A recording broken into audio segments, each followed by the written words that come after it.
पैसे कहाँ से आएंगे माई बहन योजना के लिए? 10 लाख का कैसे आ गया? यही तो नीतीश जी बोलते थे, कहाँ से लाएगा? अपने बाप के पास से लाएगा। पैसा है नहीं। बजट है, बजट का कितना खर्च हो जाता है साल का? अभी बजट सत्र आने वाला है ना। बिहार का कितना बजट है? 2 करोड़ समथिंग है यहाँ का पूरे साल का। 2 करोड़ नहीं, 2 लाख गाड़ी है, उसकी इजाजत नहीं देती उससे ज्यादा चलाने की। तो ये सरकार को 20 साल हो गया है। तो जनता भी इस बार देख रही है कि अब सरकार जो है किसी काम की नहीं है। मुख्यमंत्री केवल चेहरा है। चंद अधिकारी और चंद नेता अपने लाभ के लिए इनके चेहरे का इस्तेमाल कर रहे हैं। अब बिहार के खजाने की लूट मचाए हुए हैं, भ्रष्टाचार फैलाए हुए हैं। असली सीएम हमने बार बार कहा कि डीके बोस ही है सुपर सीएम। मुख्यमंत्री अब केवल नाम के रह गए हैं। कहीं शोक होता है, गांधी जी की श्रद्धांजलि दी जाती है तो उसमें ताली मारते हैं। हालांकि इस पे हमको टिप्पणी इस पे ज़्यादा हमको नहीं करनी है, लेकिन अब वो उम्र भी उनकी नहीं रह गई है, योग नहीं रह गए हैं कि वो बिहार चला पाए। तो आप देखिएगा, आज ही हमने केवल जनवरी माह का छुटपुट घटनाएं जो हैं आज हमने बुलेटिन जारी किया है, 137 घटनाओं का। तो आप समझिए बिहार में युवा नेता है और अभी भी री एग्जाम के लिए बीपीएससी अभ्यर्थी बैठे हुए हैं। एक बार फिर से आंदोलन जो है उग्र रूप ले लिया है। हम और लोग इसके पहले भी आप आवाज उठाए थे, लेकिन अभी आप कुछ नहीं बोल रहे हैं सर। आपसे हम लगातार हम लोगों का समर्थन उन लोगों के पास है। हम लोगों की 17 महीने की सरकार थी तो कोई पेपर लीक नहीं हुआ। री एग्जाम को लेकर के हम लोगों ने एक बार नहीं 2 बार हमने माननीय मुख्यमंत्री को चिट्ठी हमने लिखा। माननीय मुख्यमंत्री का कोई जवाब नहीं आया। अब आप बताओ, लोकतंत्र में नेता विरोधी दल अगर मुख्यमंत्री को जनता के सवाल को लेकर, छात्र के सवाल को लेकर के अगर चिट्ठी लिखे, उनकी समस्याओं से अवगत कराए, तो मुख्यमंत्री जो है ये कि आपको एक बात समझना पड़ेगा कि महंगाई है कि नहीं। अब तक सबसे ज्यादा नोरमा ग्रुप, जो सोचता है वो करता है। आपके अपने सपनों का आशियाना। बिहार की क्या दुर्गति होगी। मुख्यमंत्री जी अब हमको नहीं लगता कि अब सक्षम है बिहार चलाने के। 20 साल जनता ने मौका दिया, बहुत मौका दे दिया। अब मुख्यमंत्री जी के पास कोई विजन नहीं है, कोई नई सोच नहीं है कि बिहार को आगे कैसे ले जाए। कभी कोई प्रयास नहीं किया गया उनके द्वारा कि बिहार में निवेश कैसे हो, कारखाने कैसे खुले। हम लोग जब थे तो रीगा शुगर मिल हम लोगों ने खुलवाने का काम किया। तो हम लोगों ने कई काम हम लोगों ने किए 17 महीने में, जो आज तक जो है नहीं हुआ था। वही मुख्यमंत्री जी बीच में कहते थे असंभव है, बाप के पास से पैसा ला के नौकरी देगा। वही 17 महीने में हम लोगों ने गांधी मैदान से उनसे ऐलान कराने का काम किया। उसी गांधी मैदान में हम लोगों ने नियुक्ति पत्र बांटने का काम किया। जो असंभव था उसको संभव करके हम लोगों ने दिखाया। तो आप लोग जानते हैं, कोई भी सरकार जो है, अगर आप गाड़ी खरीदते हैं तो उसका 15 साल से ज़्यादा उस गाड़ी को चलाने की इजाज़त नहीं दिया जाता है। क्यों? क्योंकि गाड़ी जो है खटारा हो जाता है, प्रदूषण फैलाता है, बार बार सर्विसिंग की ज़रूरत पड़ती है, फिर भी ठीक नहीं होता है।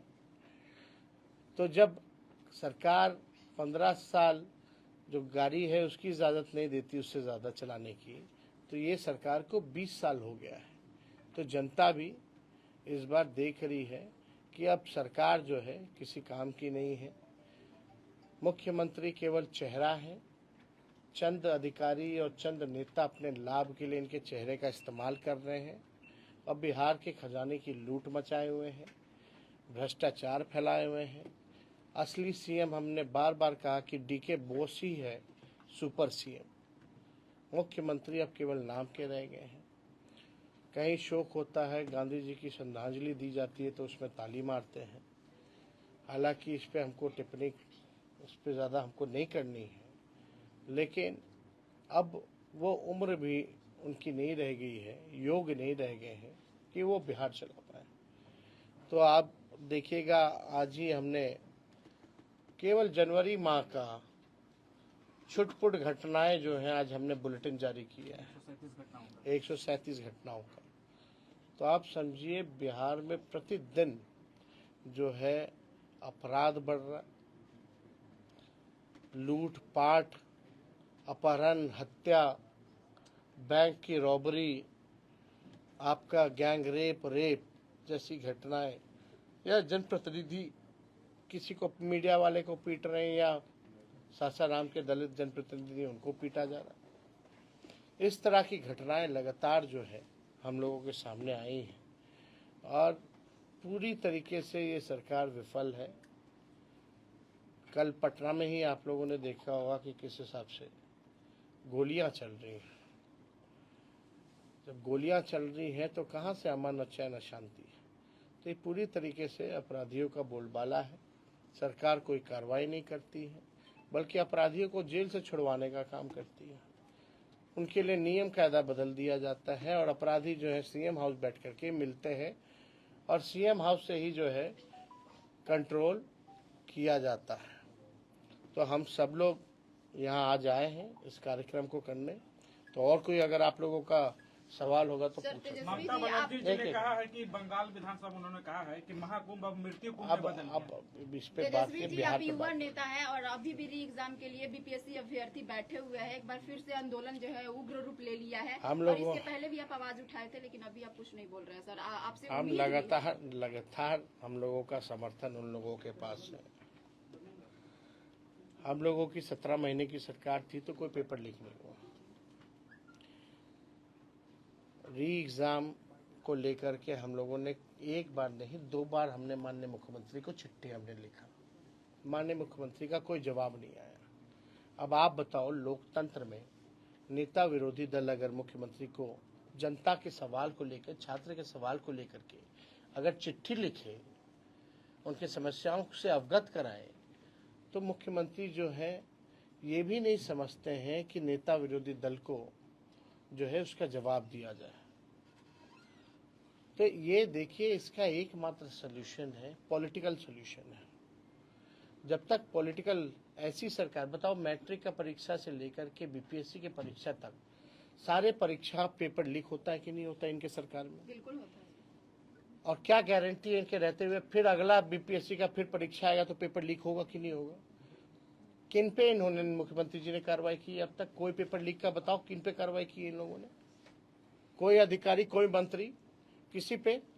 तो जब इन लोगों का मंशा ही नहीं है, गिरोह को ये लोग मदद कर रहे हैं, कोचिंग माफियाओं को ये लोग मदद कर रहे हैं, तो इनके रहते हुए तो हमेशा होगा। तो एकमात्र पॉलिटिकल सॉल्यूशन है कि जो सरकार में पेपर लीक हो रहा है, जो सरकार ही लीक है, उसको बदलिए। 20 साल तक आप लोगों ने झेला है इस सरकार को।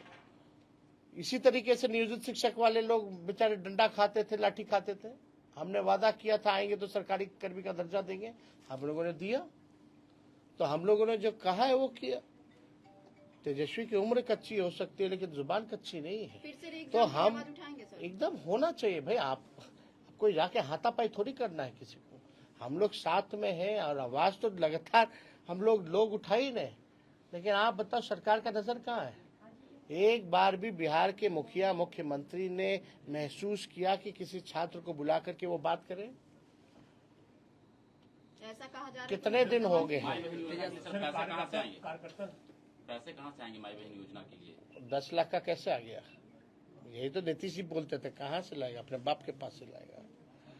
पैसा है नहीं। बजट है, बजट का कितना खर्च हो जाता है साल का? अभी बजट सत्र आने वाला है ना। बिहार का कितना बजट है? 2 करोड़ समथिंग है यहाँ का पूरे साल का। 2 करोड़ नहीं, 2,70,000 करोड़, 2 लाख। लगभग 80,000, 2,80,000 करोड़ का पिछले बार का। उसमें से कितना खर्चा हुआ? कोई हिसाब दी है सरकार? कितना पैसा सरेंडर की है? सरेंडर की है जरा एक बार आप लोग देखिए। इच्छा शक्ति होनी चाहिए। हम लोग कोई चीज कहते हैं तो साइंटिफिक अध्ययन करके कहते हैं। हम लोग हल्की बात नहीं करते हैं। डायरेक्ट कार्यकर्ता से आप मिल रहे हैं, क्या फीडबैक आ रहा है? डायरेक्ट आप कार्यकर्ता से मिल रहे हैं, क्या फीडबैक आ रहा है? यही सब फीडबैक आ रहा है कि जमीन सर्वे से लोग परेशान हैं। स्मार्ट मीटर से लोग परेशान हैं, गरीबी से लोग परेशान हैं, पलायन से लोग परेशान हैं, महंगाई से महिलाएं सबसे ज्यादा परेशान हैं। 2005 में महिला सशक्तिकरण को लेकर नीतीश जी ने सरकार बनाई थी और आपने 2025 में माई बहन योजना को लेकर आप पूरा बिहार भ्रमण कर रहे हैं, तो क्या लगता है कि ये जो आपका माई बहन योजना है वो सक्सेसफुल होगा जिस तरीके से नीतीश कुमार का 2005 में सक्सेसफुल हुआ महिला सशक्तिकरण? देखिए, आपको एक बात समझना पड़ेगा कि महंगाई है कि नहीं। अब तक सबसे ज्यादा, इससे ज्यादा महंगाई आज तक नहीं। पहले बीजेपी के लोग जब 50 किलो प्याज हो जाता था तो माला पहन करके घूमता था, तब उन लोगों को महंगाई डाइन नजर आती थी। अब महंगाई का मौ भी लोग नहीं बोलते। पिछले बार का उसमें से कितना खर्चा हुआ, कोई हिसाब दी है सरकार? कितना पैसा सरेंडर की है? सरेंडर की है, जरा एक बार आप लोग देखिए इच्छा शक्ति होनी चाहिए। हम लोग कोई चीज कहते हैं तो साइंटिफिक अध्ययन करके कहते हैं, हम लोग हल्की बात नहीं करते हैं। डायरेक्ट कार्यकर्ता से आप मिल रहे थे, क्या फीडबैक आ रहा है? डायरेक्ट आप कार्यकर्ता से मिल रहे हैं, क्या फीडबैक आ रहा है? यही सब फीडबैक आ रहा है कि जमीन सर्वे से लोग परेशान हैं, स्मार्ट मीटर से लोग परेशान हैं, गरीबी से लोग परेशान हैं, पलायन से लोग परेशान हैं, महंगाई से महिलाएं सबसे ज्यादा परेशान हैं। 2005 में महिला सशक्तिकरण को लेकर नीतीश जी ने सरकार बनाई थी और आपने 2025 में माई बहन योजना को लेकर आप पूरा बिहार भ्रमण कर रहे हैं, तो क्या लगता है कि ये जो आपका माई बहन योजना है वो सक्सेसफुल होगा जिस तरीके से नीतीश कुमार का 2005 में सक्सेसफुल हुआ महिला सशक्तिकरण? देखिए, आपको एक बात समझना पड़ेगा कि महंगाई है कि नहीं। अब तक सबसे ज्यादा, इससे ज्यादा महंगाई आज तक नहीं। पहले बीजेपी के लोग जब 50 किलो प्याज हो जाता था तो माला पहन करके घूमता था, तब उन लोगों को महंगाई डाइन नजर आती थी। अब महंगाई का मौ भी लोग नहीं बोलते, तो लोग परेशान हैं। और ये दौर आर्थिक न्याय दिलाने का है। अगर महिलाओं को हम लोग, कोई घर में बच्चा बीमार पड़ जाए या परिवार में कोई पड़ जाए तो कर्ज लेना पड़ता है, घर का बजट बिगड़ जाता है इलाज कराने में, दवा कराने में। तो ये आर्थिक न्याय हम लोगों को करना है, हम लोग करेंगे। एक आखिरी दिल्ली सीएम शपथ ग्रहण नीतीश कुमार जी नहीं जा रहा है। अब वो लोग करेंगे सर, कल सीएम का शपथ ग्रहण है सर, दिल्ली में सीएम नहीं जा रहा है नीतीश कुमार, क्या कहेंगे? मजबूत करने आपके कार्यकर्ता जो दूसरी पार्टी भी आ रहे हैं। अब वो लोग करेंगे सर, कल सीएम का शपथ ग्रहण है सर, दिल्ली में सीएम नहीं जा रहा है नीतीश कुमार, क्या कहेंगे? मजबूत करने आपके कार्यकर्ता जो दूसरी पार्टी में आ रहे हैं। कार्यकर्ता को आप बहुत आ रहे हैं हमारे पार्टी। सर एक सवाल सर, सीएम साहब कल दिल्ली नहीं जा रहा है नीतीश कुमार का शपथ ग्रहण में, दिल्ली में शपथ ग्रहण है, क्या बोले?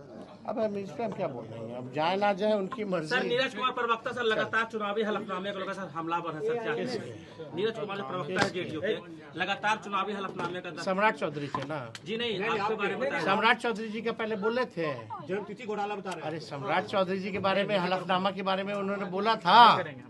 क्या हुआ, आप क्या कर रहे हैं? छोड़िए।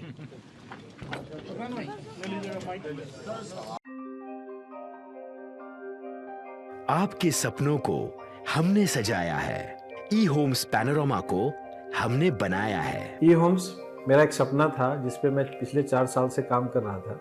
हमने जो बनाया है वो सबने है माना। ई होम्स पैनोरामा में हो आपका भी आशियाना।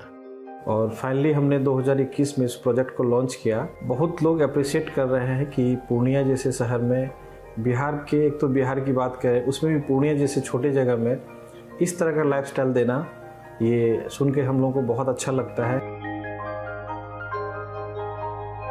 ई होम्स में हमने कुछ और भी किया है, जैसे हम जिस जगह में रह रहे हैं हमारे फैमिली सिक्योर हो, उनको सिक्योरिटी का ध्यान में रखा है। आपकी सुविधा और सुरक्षा आपके लिए खास है, ये आपका विश्वास है। इसमें आर्टिफिशियल इंटेलिजेंस का 7 लेयर सिक्योरिटी का हमने इस्तेमाल किया है। लस ग्रीन कैंपस को बनाया है। यदि हमारा बाउंड्री वाल है तो वो वर्टिकल गार्डन है। ये जितनी भी फैसिलिटी होता है एक इंटरनेशनल टाउनशिप में ई होम्स है, ये हम लोग विश्वास नहीं कर पा रहे हैं। जो भी हमारे मित्र दोस्त या जो भी हमारे बाहर के बायर आते हैं तो हम लोगों को बहुत अच्छा सुनने को मिलता है और बहुत अच्छा क्रेडिट मिल रहा है। वो सारा हमने सिर्फ एक बिल्डिंग नहीं बनाया, हमने एक बहुत अच्छा लाइफस्टाइल दिया ई होम्स में, और मेरा एक सपना था जिसको मैं आज फुलफिल होते हुए देख पा रहा हूँ। ये आपका आवास है। ई होम्स पैनोरामा में अब आपका निवास है। E Homes Panorama, luxurious lifestyle redefined. Panorama group, जो सोचता है वो करता है। अगर ये वीडियो पसंद आई और वह बिहार के राजनीति और बिहारियत से सरोकार रखेनी तो सब्सक्राइब बटन दबा के चैनल के सब्सक्राइब कर ली। ओजे एगो घंटी बा, ओकरा बटन दबा देला से कुल सटीक और मारक खबर रुआ मुफ्त में मिल जाई। अगर रुआ पत्रकारिता के हमनी के नया प्रयोग में सहयोग कर चाहतानी तो ज्वाइन बटन दबा दी। पेटीएम नंबर नोट कर ली 9386816700।